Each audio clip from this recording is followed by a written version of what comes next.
नमस्कार। भगवान शंकर अपने गले में मुंडमाला क्यों धारण करते हैं?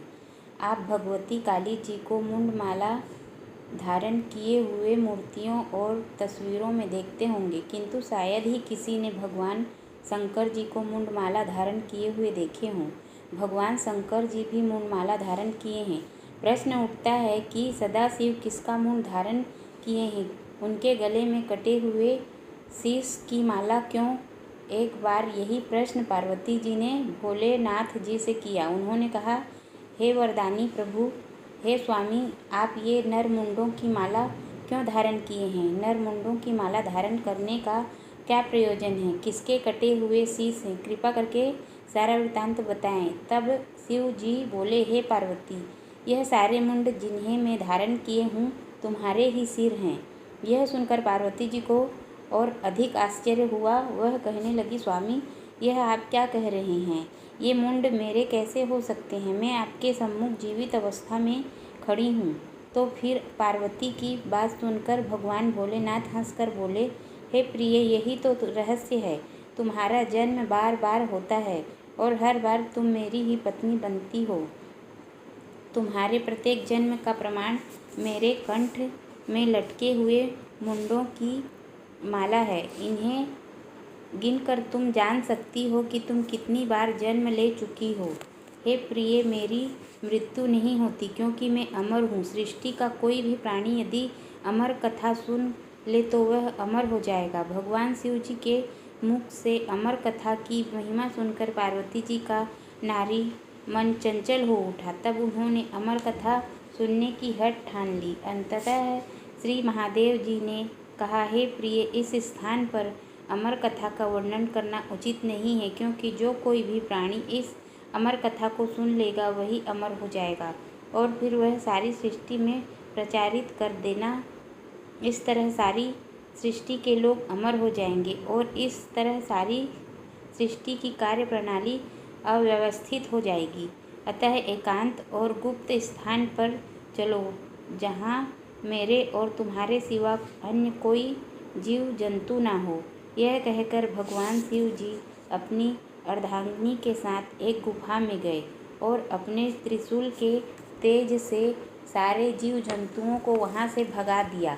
उसके बाद उन्होंने कहा, हे प्रिय, मैं अमर कथा आरंभ कर रहा हूँ। तुम ध्यानपूर्वक सुनना और हुंकारा भरती रहना। यदि तुमने हुंकारा भरना बंद कर दिया तो मैं कथा को बीच में ही रोक दूंगा। पार्वती जी ने कहा, ठीक है। उसके बाद श्री शिव जी ने अमर कथा आरंभ की। कुछ देर तक पार्वती जी हुंकारा भरती रही, किंतु थोड़ी देर बाद उन्हें नींद आ गई और वे सो गई। तब वहाँ उपस्थित सुग्गे का बच्चा हुंकारा भरने लगा। यह रहस्य शिव जी भी न जान सके और अमर कथा संपूर्ण करके पार्वती जी से बोले, अब उठो और यहाँ से चलते हैं। कथा पूर्ण हो गई। तब पार्वती जी ने कहा कि मैंने पूरी अमर कथा तो सुनी ही नहीं, मैं तो सो गई थी। तब शिव जी ने कहा कि हुंकारा कौन भर रहा था? शिव जी की बात सुनकर पार्वती जी कहने लगी, अवश्य कोई अन्य जीव होगा। यह सुनते ही शिव जी ने क्रोधित होकर जो हुंकारा भर रहा था उसे मारने के लिए त्रिशूल उठाया। तब वह तोते का बच्चा अपनी प्राण रक्षा के लिए भाग चला। उड़ता हुआ वह तीनों लोकों में भ्रमण करने लगा, किंतु शिव जी से उसके प्राण की रक्षा करने वाला कोई न मिला। आगे आगे तोते का बच्चा और पीछे त्रिशूल लिए शिव जी। अंत में वह तोते का बच्चा ऋषि व्यास देव के घर जा पहुंचा। उसी समय व्यास देव की पत्नी को जम्हाई आई। उनका मुंह खुलते ही वह तोते का बच्चा उसके मुंह में प्रविष्ट होकर उनके पेट में चला गया। उसी समय शिव जी पहुँचे और ऋषि व्यास देव से कहने लगे, हे ऋषिवर, तुम्हारे घर में मेरा चोर तोते का बच्चा आया है, उसे बाहर निकालो, नहीं तो मैं तुम्हारा वध कर दूंगा। उसी समय ऋषि की पत्नी बाहर आई और बोली, हे प्रभु, मुझे जम्हाई आई। उस समय मुझे ऐसा लगा कि वह तोते का बच्चा मेरे मुंह में प्रविष्ट होकर मेरे पेट में उतर गया। अब उसे मैं कैसे बाहर निकालूं? तब शिव जी ने कहा, मैं तुम्हारी ही वध करूंगा, तब वह तोते का बच्चा भी मर जाएगा। तब ऋषि व्यास देव जी ने उन्हें समझाते हुए कहा, हे प्रभु, नारी की हत्या करने से महान पाप लगता है। तब शिव जी ने विचार करते हुए कहा, हे ऋषिवर, तुम्हारी बात सत्य है, अतः मैं यही आसन जमा लेता हूँ। जब वह बाहर निकलेगा तभी मैं उसका वध करूँगा। और वे आसन लगाकर वहीं बैठ गए। इस तरह आसन जमाए हुए उन्हें 1 वर्ष से ज़्यादा समय बीत गया। उधर शिव जी के एक ही स्थान पर रहने से सृष्टि की कार्यप्रणाली अव्यवस्थित हो गई।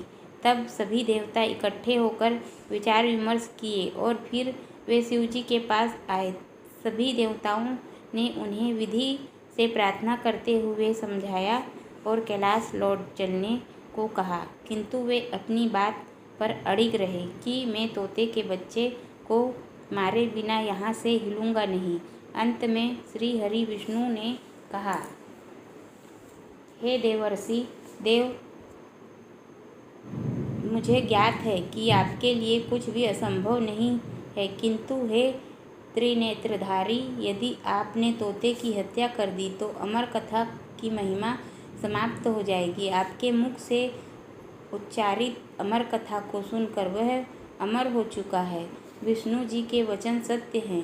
भोलेनाथ ने विचार किया।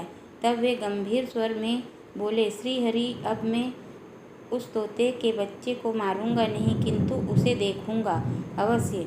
उधर शिव जी के भय से तोते का बच्चा ऋषि व्यास देव की पत्नी के उदर से बाहर नहीं आ रहा था, जिससे ऋषि पत्नी की पीड़ा बढ़ती जा रही थी। सभी देव देवताओं ने उनसे निवेदन भी किया। देवताओं की वाणी सुनकर वह गर्भ से बोला, हे पूजनीय देवगण, उमापति मेरा वध कर देंगे, इसी भय से मैं नहीं आ रहा हूँ। तब शिव जी ने कहा, अब तुम निर्भय होकर गर्भ से बाहर आओ, मैंने तुम्हें क्षमादान दिया।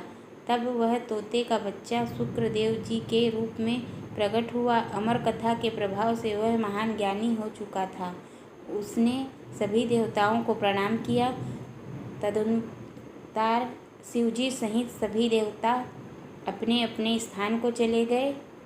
तभी से विद्वान ऋषियों महात्माओं ने यह प्रतिपादित नियम बना दिया कि जम्हाई आए तो मुंह को हथेली से ढक लेना चाहिए, जिससे कोई अवांछित तत्व मुंह के मार्ग से अंदर ना जा सके। धन्यवाद।